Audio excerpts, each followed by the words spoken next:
Hey, what's up, guys? Look, it's Friday night. It's Mando talk. I'm Brandon. Super happy to be here on a Friday night on TikTok while we still have it because we know Montana just passed a bill to ban TikTok. Now it's going to go in front of the governor. What that means for everybody in Montana is that if you have TikTok on your phone, you can use it. It's not going to stop you from using it or stop the internet from using it. They're not going to do that. Providers are not going to stop. However, you will not be able to download it if you have it on your phone. So, Montana, hope your governor's got some sense. Otherwise, we're about to see some nonsense go on once again. But I'm here tonight. Hopefully, going to be joined by my buddy Nick Luck. Let's start talking Mandalorian Season 3. If you haven't watched it yet, there might be some spoilers coming up in the next few minutes, so I don't want to give anything away, but I do want to tell you that The Mandalorian is about to wrap up season 3 in just a week. It's crazy to me because I believe, what is that, 8 episodes? And we're already there. Like, we're already sitting there at The Mandalorian season finale a week away. I'm not one of those guys that's upset about the shows not being long or lengthy or anything like that. I'm one of those guys that's not upset about a series only having 6 or 8 episodes. But I gotta say, 8 episodes for Mandalorian seems kind of low, in my opinion. Nick, are you here? Hey, hey. Hey, can Yes, you hear me? indeedy. How do I sound, man? You sound pretty good. I do. That's true. Okay. Well, welcome, Nick. I was just telling everybody, just getting them started, giving a shout out to everybody in Montana out there, rolling in on TikTok because they just passed the ban on TikTok in Montana. It's now going to the governor's desk. It most likely going to happen. Dude. Yeah, it's stupid. It's stupid. Our country is. Anyway, we're not Wow. talking about that stuff today, but I had to give everybody in Montana a shout out that was still on TikTok. So Man. I know, right? It's wild, dude. It's wild. But I was saying that it's hard to believe that season 3 of The Mandalorian is almost done. Yeah. How many more episodes do we have? Like one. Ooh, man. I caught up just in time. Because am I right? There's 8 episodes. So guys, if I'm wrong, I hope I'm wrong. But wasn't the last episode episode 7? Pretty sure, yeah. Then next week is it. Next week is the finale. It did seem like a semi-final finale episode, too. It was huge. It's crazy to me that we only got 8 episodes of The Mandalorian. And most of them, I think, this season, most of them felt longer. They didn't feel rushed. Maybe the first episode felt like it was like here and then it was done. But I think overall, this, in my opinion, the episodes have been good. There's been quality. They've been expanding the universe and diving deeper into the lore of Mandalore and the Mandalorians, which I think is an exciting story anyway, and diving further into what was going on after the fall of the Empire, how the legions were scattered, and I thought that was very important. I know there was a couple people that complained, there were some people that complained on a couple episodes. The one previous to this with Jack Black, there were people that just bashed that entire episode. Just Really? bashed. Yeah. Dude, it was like, oh, Ah. look at this. It's all about cameos. This episode was pointless. And quite frankly, What? I don't really care. I'm not a guy that needs cameos, but this isn't the first time that Star Wars has done cameos, okay? And it wasn't like Jack Black was some obnoxious character. Like, it was kind of cool. Yeah, they were lively, and honestly, I was entertained. Like, I wanted more of them. I hope we see more of them in the future. And I do like how Jack Black's character was involved with the Empire. And then you had Christopher Lloyd's character even name dropping Dooku, like admiring him. I was like, yo. Right. I'm glad you brought that up because, okay, so it wasn't like Jack Black was just some dude.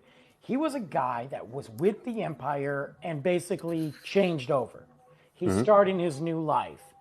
But Christopher Lloyd's character was pretty impressive. I love the fact that they brought the droids back, Oh because yeah. you think about it. When we watched Clone Wars and when we watched Rebels, we kind of saw some of the aftermath of the droids. Hmm. Okay. But think about it. There are all these thousands and millions of droids just out there in the galaxy. Scrap parts, getting trashed, getting whatever. They're just stranded on planets. I thought it was really cool that they had this idea to reprogram those droids. And not only reprogram those droids, but use them for the good of the country, the planet, whatever. And to have Christopher Lloyd not fighting for the Empire and not fighting for the New Republic, but being an enthusiast of Count Dooku, that was awesome. Oh yeah. It would shed some light even more so on his character, especially since we've seen another side of him, or I guess a deeper analysis of him since the extension to Star Wars. Tales of the What was it Jedi. called? Yeah, Tales of the Jedi. And yeah, the droids were great, and it was good to see that, especially when they had that little bit of a foreshadowing when they were talking about how behind they were at recycling and just trashing all this previous Imperial stuff, and how they even had stuff from the what was it, the Old Republic, even they were still dealing with. So I like thinking back, I'm like, oh, that was a nice little foreshadowing towards seeing these all these droids being reused because why not? Well, that's just it. I mean, you've got them, and it was really cool that there wasn't just like this glitch, or there was some droid that was trying to do it. Christopher Reeves. Wow, Christopher Lloyd. If it was Christopher Reeves, we got a problem. Christopher Lloyd had a reason behind it and a belief to it, which, like you said, not only connected to Star Wars Tales of the Jedi, but it gave us more. It gave us more sense of what was going on in the galaxy. I mean, no different than what we have today. People's different beliefs, people's different religions, political parties. We get to see that. And to me, yeah, don't get me wrong. Watching Mandalorians fight the bad guys and action, it's great. It's awesome. But one of the coolest thing are those little nuances that are building this galaxy leading towards the future of Mandalorian and the connection to the sequels and beyond. And I thought that was really cool. Oh yeah, I agree because ooh, excuse me. That's the best part. The lore, the pieces of all these cultures, especially the Mandalorians, is when you and the cherry on top is when you realize how capable the Mandalorians are, where the Empire had to destroy their whole world and wipe them. They were happy, they were divided amongst themselves. Gideon was, when he found out that they were coming together, he's like, oh, we got to stop that. Stop it now. Right, we got to stomp that now because they knew that if the Mandalorians could unite like they did once before, that was going to be a major problem. Major Oh, yeah. problem, which is why we saw, the Night of a Thousand Tears or whatever it was called, and all that. We saw the return of Moff Gideon on this last episode. We knew he was coming back. But what I think was interesting is number one, Moff Gideon's character is very interesting. We still don't know a lot about his history. And we're starting to see some of that come out. And I kind of hope we see more because there's a Yeah. lot of speculation. Was he once a Mandalorian? Was he part of Death Watch way back in the day? Was he an aspiring dark force user? All these things. Did he work for the Empire? I mean, there's a lot there, and I think Yeah. we're going to find out more about him. But what we realize is that once again, the Empire, so to speak, has stuck it to the Mandalorians by not only stomping them out and bombing their home again, but creating their army in Mandalore. They've created it at the heart of Mandalore. And I didn't Yeah. see that coming, man.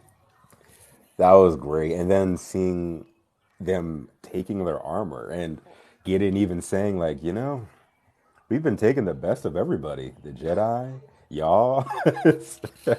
I was like, oh man, that's a good speech right there. Every time he talks, it's like, yeah, you you got it.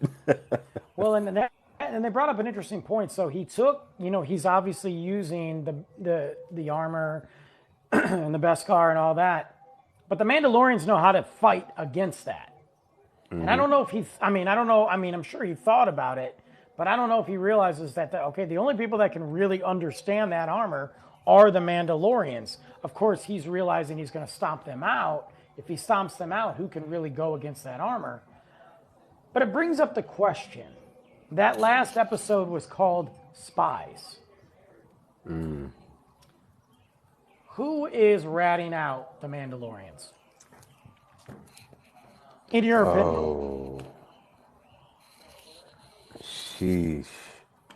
That's a good question. I didn't even really think about that until just now.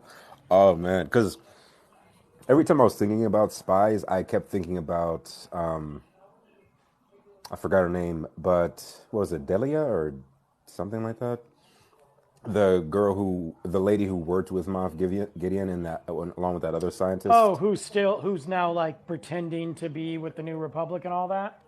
Yeah, I was thinking that they were relating to Herb, but at the same time, you do bring up a good point about the possibility of there being more than just her giving away this stuff. Ooh, See, so we know that she's there and we saw her. We know what she's doing. We know yeah. she's reporting back to the Dark Council and Moff Gideon. We know that. But when it says spies, and if you look at what has happened with the Mandalorians, they were set up. That wasn't a situation of we're going to go to Mandalore, reclaim it. That was set up. Bo Katan was getting the Mandalorians united from both beliefs, from how they believe, like the Death Watch beliefs, to the Mandalorians that believe they can take their helmets off. She was uniting them. They were getting them all in one place, and they were guided to Mandalore to reclaim it. Now, if we look at that, they were guided by the armor.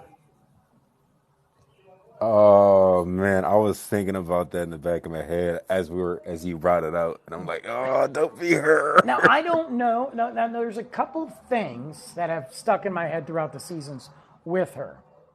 Number one, who is she? Are we ever going to find out if she's somebody like that we know from other Star Wars shows? Somebody we know from Star Wars lore, or no? That's been a question. Palpatine. The, no, God. The other thing, Palpatine's back, guys. The other thing is there's been some things that have sent up little red flags. The way that she talks about how she survived has always been a red flag for me. The other thing is, isn't it convenient that she was flying back? Let me take these injured back to the ship right when they got attacked, and none of the Star Destroyers, nobody attacked her. She just flew on out. Ooh, I mean, that could be coincidence. yeah. It could be a situation. Wow. That has kind of bothered me a little bit. Now everybody has talked about their helmets.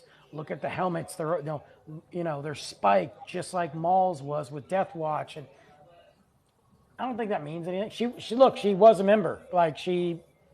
It's not shocking that she has that. Just like it's not shocking that Moff Gideon has that. And that's as he took, unless he was a member of Death Watch back in the day. So there's the possibility that she is the one that is, like, I believe wholeheartedly she wants to unite Mandalore. But I believe that she wants to wipe out those that could oppose her. And she's been working with Moff Gideon. That's a possibility. Man. The other thing is, though, it's almost too obvious. It's almost too obvious, and I don't know if they would build her up over 3 seasons just to do this 180 heel turn that we're already suspecting her. It just seems too obvious. Yeah, that'd be a bummer too, because she's definitely one of my favorite, like, definitely one of my favorite Mandalorians for sure. And it'd be such a bummer, but it'd be interesting to see what her reasonings, if it was something just like that, or if she had something deeper intertwined. But man, I mean, the other thing though, another one, and I forget his name. Right before the fight, he said, "Let me go get help." And it was the guy from, and I forget his name. I'm horrible with names tonight. Maybe one of you guys out there can drop a comment. Let me know. Let me know what their names are. He flew out while they were getting bombarded by those new Mandalorian stormtroopers. yeah. Flew out and he jetpacked all the way through this little hole in the mountain, or in the cave. Oh, Axe. And Oh, yeah. nobody went after him. You're telling me that out of all those stormtroopers, I'm just calling them stormtroopers, all those new troopers, that nobody went after him, they barely shot him and he escaped and survived? He's already had an issue with Bo-Katan. He already had an issue with, rest in peace. Oh, yeah. You know what I mean? And I forgot his name too. Guys, I'm Yeah, I horrible. did too. It starts with a Viz P. something? Oh. Yeah. By the way, who's also played by Jon Favreau. Oh, that was him. Yeah. Ah, okay. That's Yeah. cool. Yeah, very cool. So he's already had issues. He has issues that he lost to Bo-Katan. After she's been gone this whole time, she now takes over. He's had issues with that. Yeah. So could he be the spy? That honestly I would be more happy with that Me as too. opposed to the armor because him I always get bad vibes from him. I feel like Totally. he would definitely be more of the type of character to pull that type of slimy stuff because of their Mandalorian ways and just thinking like Bo-Katan, no, we tried your way once. Right. Look where that got us. Yeah, we tried it your way once. Look where that got us. You dipped. I've been making money with these guys as kind of hired guns, and now you come in, unite them, embarrass me, and take my money away. Nah, that ain't gonna happen. Right. So, what did you think? Because there were some people that were upset that Din Djarin easily gave up the dark saber. What was your thoughts on that? I mean, I always thought it was inevitable that he was going to do that because in my head, I always pictured it was going to be Bo-Katan who was going to lead. I never pictured Din taking on that mantle. It didn't seem like it was going to be something he wanted to do or felt that he was or felt that he was the right person to do so. I never got that vibe from him. Right. I always felt that when the right person came along, he would give it to that person, whether it was Bo-Katan or they figured something else out. So with that, I was cool. And actually, the reasoning behind it, I was like, "Yeah, that's fair." I mean, I that mean, it makes made sense. yeah. So I'm like, that's actually I was cool with that. I mean, I love the dark saber. I'm just glad it's still a thing, and Yes. being with either Din or Bo-Katan or someone else just as cool, I'm happy. I really like Bo-Katan, and I think she fits that well. Do you completely trust Bo-Katan? 3/4. Well, we've seen her. This is going back to Clone Wars and Rebels, and we know her. We know her from Clone Wars. We know what she witnessed when Maul took over. Right. We know what she's been through. We know that she's worked with the Jedi before, and she's also had an issue with the Jedi. Yeah. So there's a lot of history there, and she's got a lot of layers to her. I don't think that she would sell out her own for Moff Gideon, despite Right. because she knows what Gideon is. I don't think that, and I don't think that now. Had I thought before, I don't think that she would turn on Din Djarin now. I don't. No. I don't. Yeah, it's at this point they all should know honestly. Like Gideon won't hesitate to wipe them all off, even if That's what he he can. wants to do. Yeah. So at this point, I'd be surprised if any of them was like, "Oh, he gave me his word" or something like that. I'd be like, "Come Right. on, man." Except for Homeboy who dipped out. I do think that he would fall for that and be an easy one, you Yeah, know, especially to if there was just money involved. exactly. So, one of the things that I've enjoyed about Mandalorian is if you look at what they've done through all three seasons, we have gotten some amazing, oh my God moments. I mean, let's go back to when, like, we just met Baby Yoda before we even knew he was Grogu. That was a shocking moment. Nobody expected that, you know? Man, And then we yeah, saw the end with Moff Gideon and the Dark Saber. Nobody expected that. dude. The moment he cut himself out of that ship, like, what? Right? And then you go to season two, and you've got the ultimate. You've got Boba Fett, which was sweet, but Yes. then you've got the return of Luke Skywalker. Like nobody saw that coming at all. And it was probably, in my opinion, one of the coolest things I've ever seen in Star Wars. I mean, and by far the most I've ever cheered for Luke Skywalker. Yes, hands down. I'm a big fan of Luke Skywalker. He's definitely, I would say for sure in my top five Jedi. I don't know if he makes my top five, to be honest with you. Really? Well, that's fair. Yeah. There are a lot of cool Jedi, to be honest. Well, look, I'm not.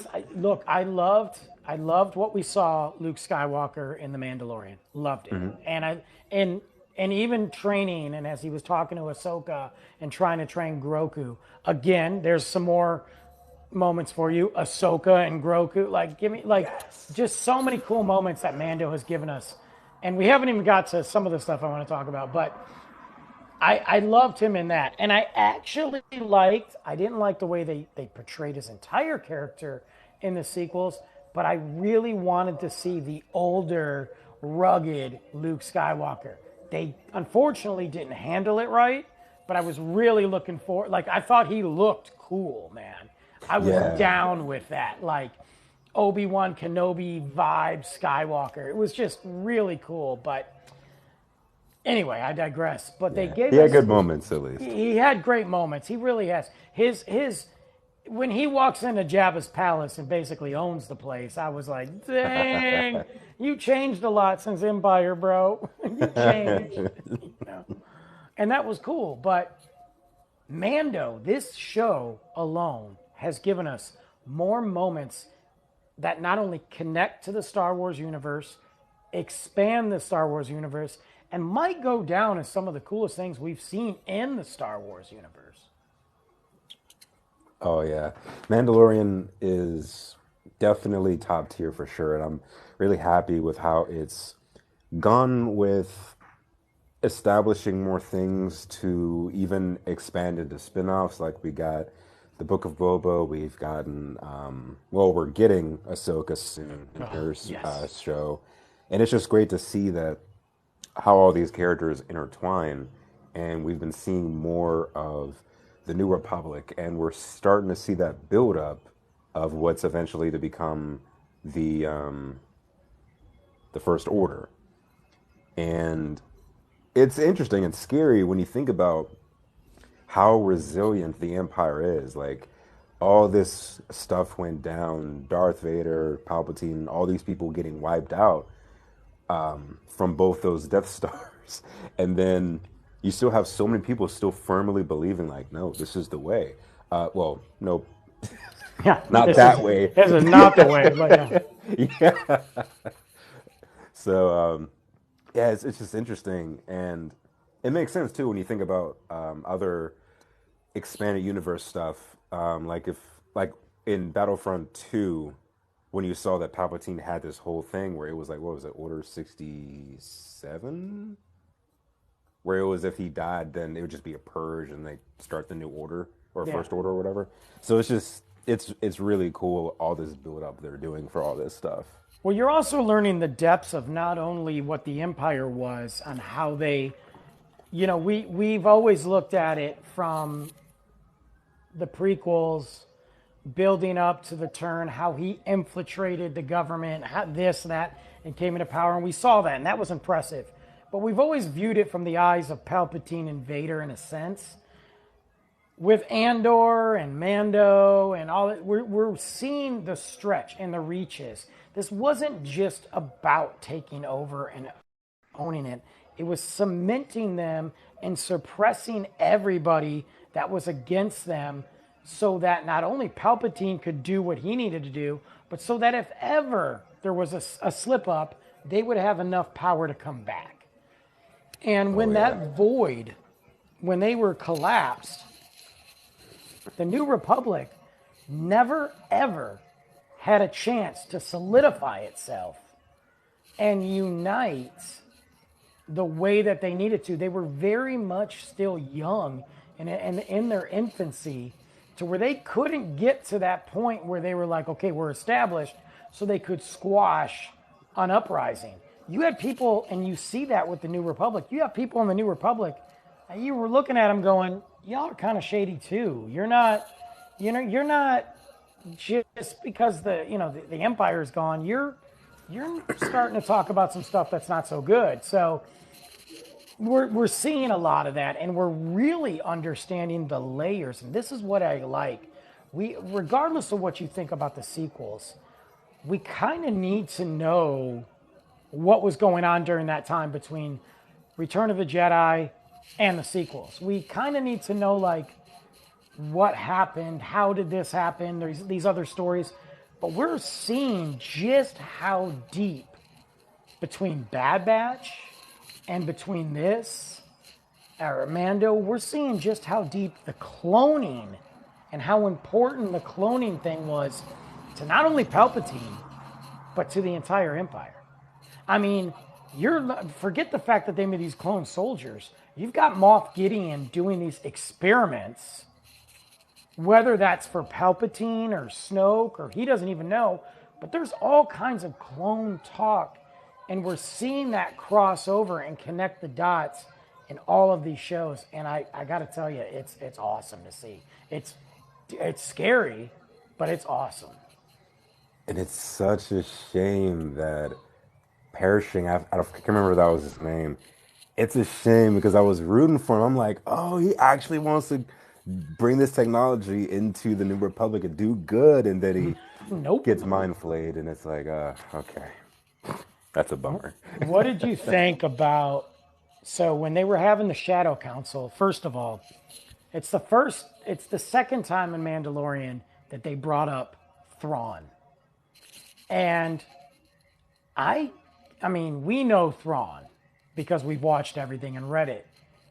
But even for the people that aren't as familiar with Thrawn, did it not feel like that he's this looming evil out there?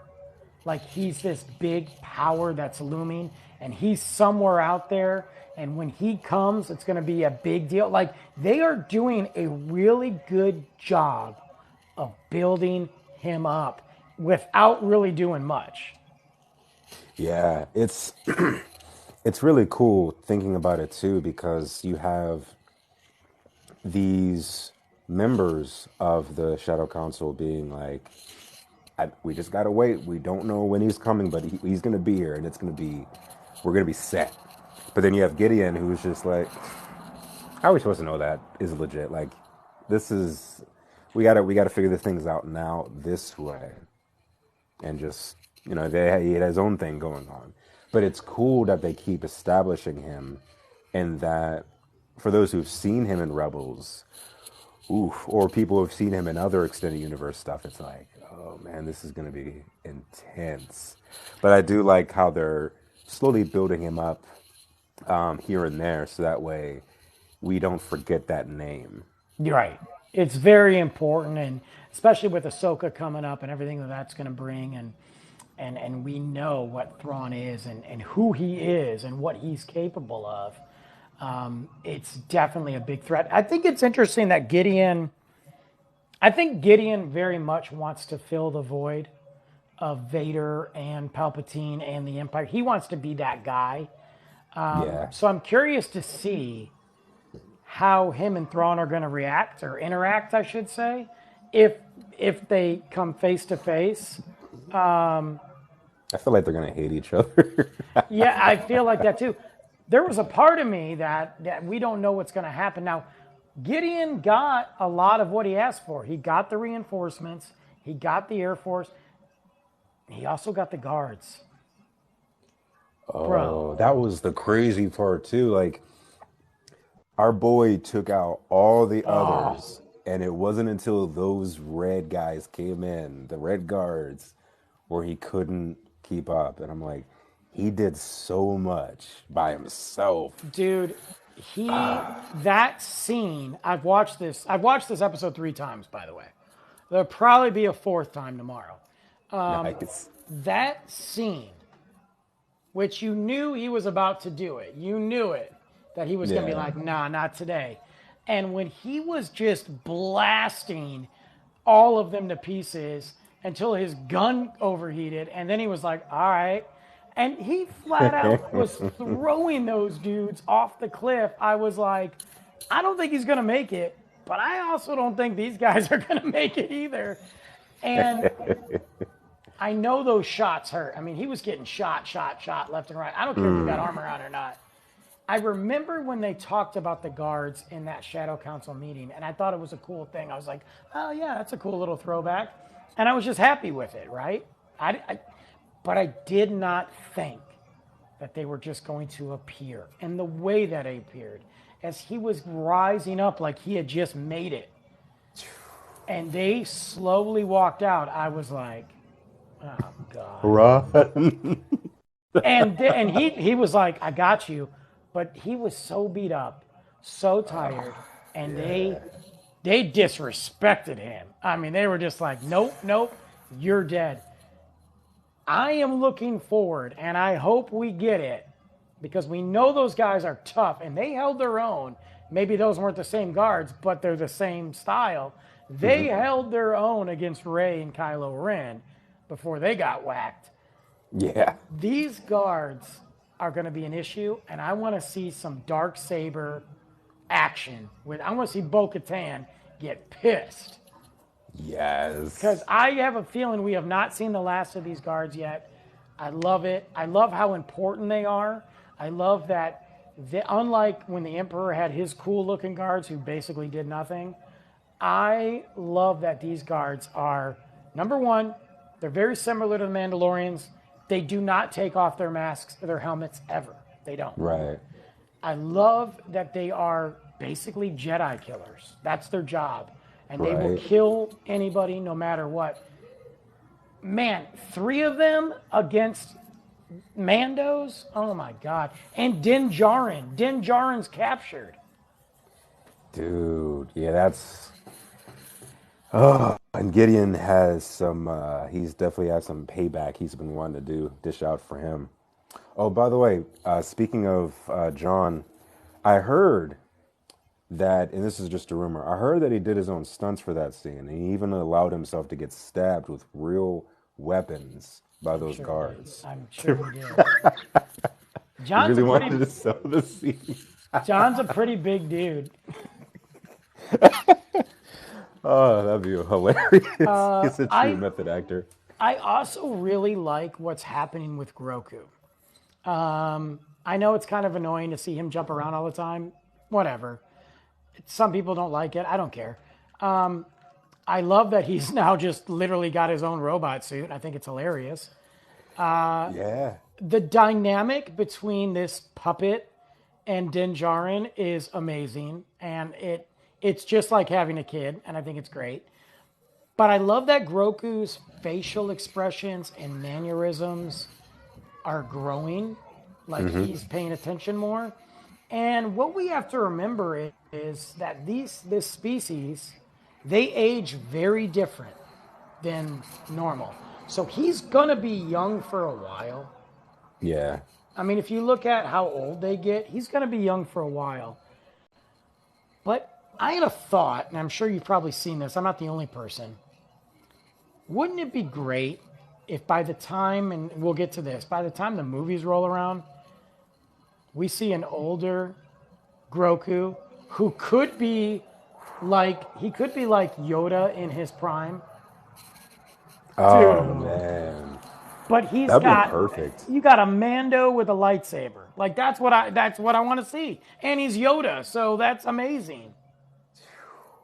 See, stuff like that will definitely get people, even more people, I should say, going back to the theaters for this new for this new trilogy that's 15 supposedly 15 years after episode 9 with Rey. And if they did the trailer, you just see Grogu, an adult Grogu or an Bro. older Grogu, and it's just like, yo. And it'd be great because it'd be such a shame for this character not to go on past the Mandalorian. Well, we also know, which I think is more important, in my opinion, than even the Ray stuff. Dave Filoni's Star Wars movie, Yes. which is going to take these story arcs from Mando, from Ahsoka, from Rebels, from Boba, and end them in this movie. Thrawn's going to be around for a while. Thrawn ain't just going to come into the Ahsoka series and be like, I'm out. Yeah. These shows are, and the way that they've set up Ahsoka, especially because he said they use the words "heir to the Empire." That's a big deal, heir to the Empire. Thrawn's going to be this big bad for a while. We are going to see these characters on the big screen. And with all these shows leading up to that movie, essentially, and him ending the story arcs with that film, dude, I'm more excited about that than anything with Ray. And I'm not against the Ray thing. I think they have to. I said this when I was talking to somebody else, and I know you and I will talk about this a lot more on the podcast we're doing on May the 4th. But I'm not against the Ray thing, but they have a fine line, Yeah. and they got to be careful. But this Mando story with Ahsoka and Rebels and this is this is what Star Wars needs. To me, this is the most important stuff that's going on in Star Wars. Oh yeah, without a doubt, this is definitely prime. This is prime meat for Star Wars. And even though I'm looking forward to what they have in the future for Ray, because I feel like I'm hoping they've learned their lesson and they've learned what they, did before and can, improve on that and whatnot. At least right now, we have plenty to just have until, that eventually Right. happens. So yeah, and Yeah, especially with the Dave Filoni thing happening too, like that's great. exactly. And we'll have season 3 of the Bad Batch wrap up their segment, by then. So those pieces will be put to their thing. We'll have, obviously Andor season 2 is coming out. That has nothing to do with Mando, but that'll kind of end that part. Then we're Yeah. going to go way back with the Acolyte, and which will give us a lot more. And then we've got Skeleton Crew mixed in here as well. So, I mean, there's some pieces that are connecting, and whether you're a fan of the sequels or not, like I said, it's important that they dive into some of this stuff with the cloning and what happened after the Empire, because otherwise, what are we doing? I mean, there are stories to tell, and there is a narrative and things to tell, and I think Mando's doing a great job. I personally think this has been a very, very good season. I've been into it. I mean, the minute from episode 1 hit till now, even some of the quote-unquote slower episodes, I mean, dude, it doesn't matter. It is good Star Wars material, and I don't need every episode to look like last week's episode, 2 days ago's episode. I don't need that. Because when those episodes do happen, it makes it so powerful. Yeah, I agree. I mean, this season, I didn't really have any complaints. And with Me neither. the Grogu thing hopping around, it's like, I mean, I mean, that's a fast way to travel. You really want him to just pitter patter everywhere? Like, I feel like people who are complaining about that, it's like, dude, even Yoda did that. That's just their thing. They use the That's their Force. thing. Right. Yeah, they that helps them out. I mean, they're small. They got to do something. Also, And yeah, I can love we the whole Max acknowledge the thing. fact that we're dealing with a puppet here? Like, Yeah, it's not an actor, okay? We're dealing with a puppet, so we got to do something to make it look all right. right. I mean, give me a break. But What are your you have any predictions for the I mean, do you think that we are going to you think I'll ask you this question. You think Boba Fett's going to come back and help at all or no? I think I don't know if they'll be in any. I don't think they'll be able to really get to him, but I don't think so it either. would be cool if they were to bring him back. But I I mean, think, Bo-Katan escaped. She could. yeah, and we all know if Boba gets in there, Yeah, that old dude's going to mess stuff up. But yeah. okay, my second question is, well, there's a two-part question. Mhm. Will we see Thrawn, even if it's just a silhouette, his ship, or him in the season finale of Mandalorian? Since Ahsoka's around the corner. Right. I'm betting we're gonna be seeing something, even if it's like a Wow. Thanos Thank style you for thing. that logic there. We're gonna see something. Wow, there we go, guys. That's it for the that's Nick's smart comments here. Like, even if it was something like Thanos is like, fine, I'll do it myself with the gauntlet. Or like you were saying, like a silhouette or something. I do expect to see something of Thrawn, like Okay. something live with him. Will we see Ahsoka? Um, See, I say I don't no. think so. I don't think so Nah. either. I don't. Especially with the series just coming around. If the series was further out, maybe, but nah, I don't think so. Okay, final question then on that, on the Ahsoka question. We're not. I think we're going to see something connected to Thrawn. Will Moff Gideon die, or will he be back? I mean, he's really a great character, so you almost don't want him to die. Yeah. I don't think he will. I think they have so much potential, a lot of story for him to tell. And I, it's kind of like, wow, what's her name? Um, Phasma.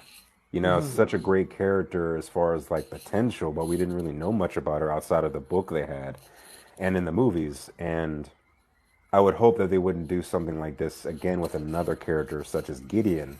Like Right. you were saying before, with the potential he could have, like with his backstory, what his involvement could have been leading up to where he is now. So, yeah. Speaking of Phasma, kind of going back to look at her, and she was a great character. I wish we would have got more from her. Yeah. Was she wearing some of that Beskar armor? I feel like she was. It was like so shiny and it just gave the impression of it. And the blasters didn't work? Oh, snap. Could that be what, I mean, could she have been connected? One of the future, like this Moff Gideon's influence got that. You know what Yeah. I mean? Like, I Wow. don't know, man. I don't know. Let's hope they connect some more stuff like that. I mean, And I'm this, cool with that. That's the cool yeah, stuff that I want to see? right. So even if we don't have a big surprise at the end of Mandalorian, like a cameo, we don't need that. Like, I don't need, like, Luke coming back or anything like that. I don't need that. Then it just Throw feels him in a almost like, hallway again. yeah, it just feels predictable? Yeah. I think that Mando's going to leave us with a massive cliffhanger. I don't think it's going to end on a happy note.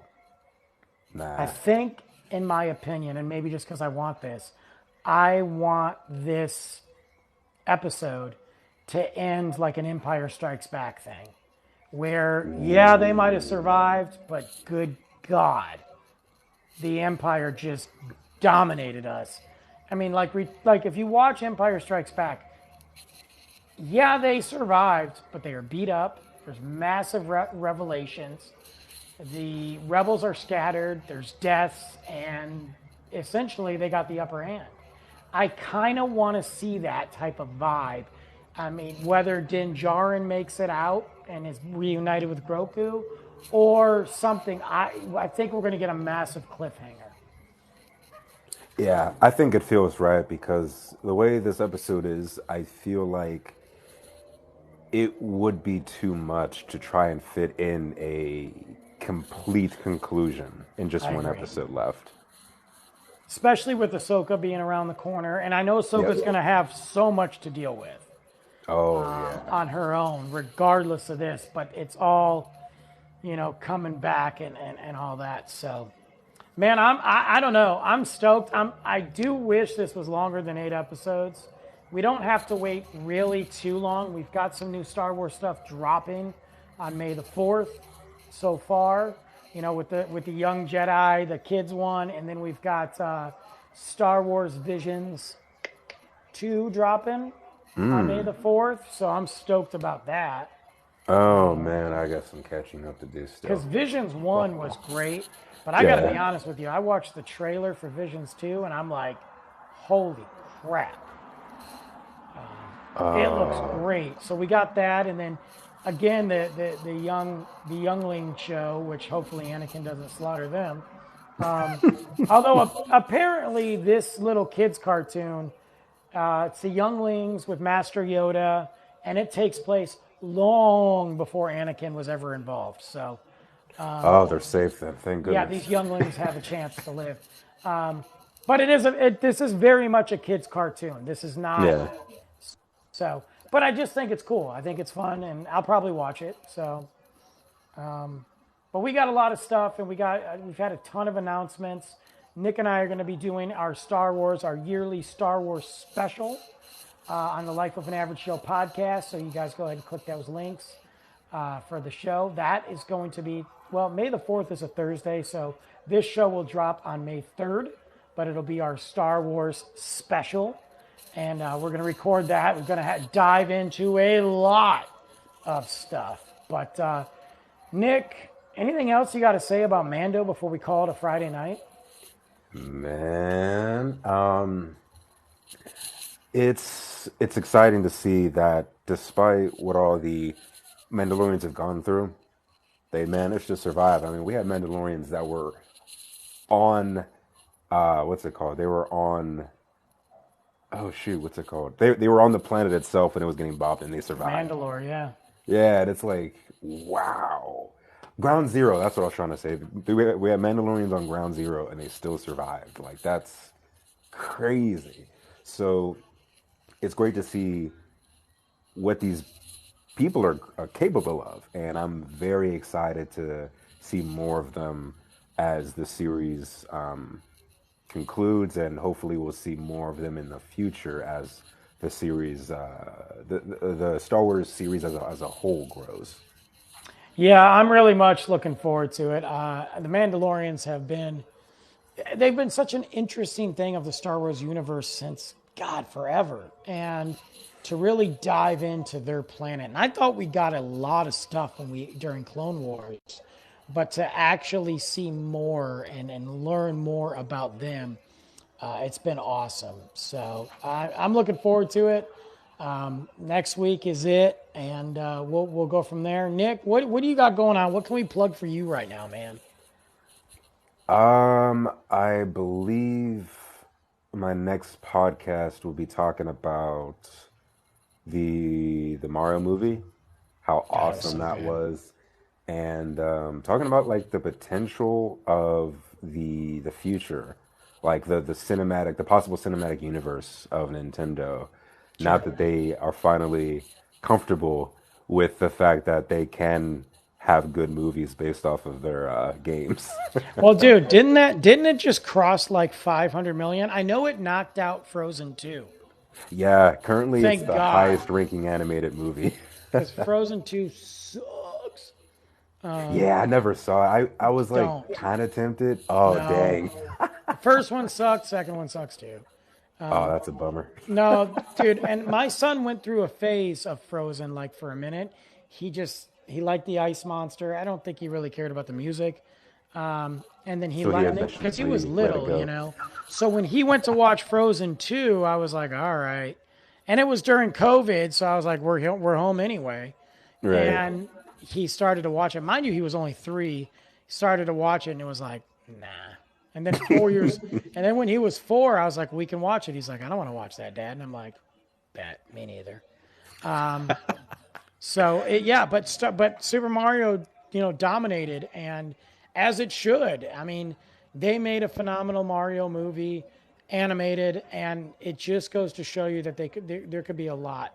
And whether you do it animated or not, if you sit there and you look at what Sonic did, Sonic 1 and 2, and you look what Last of Us has done, and you look at what Mario, you can do it.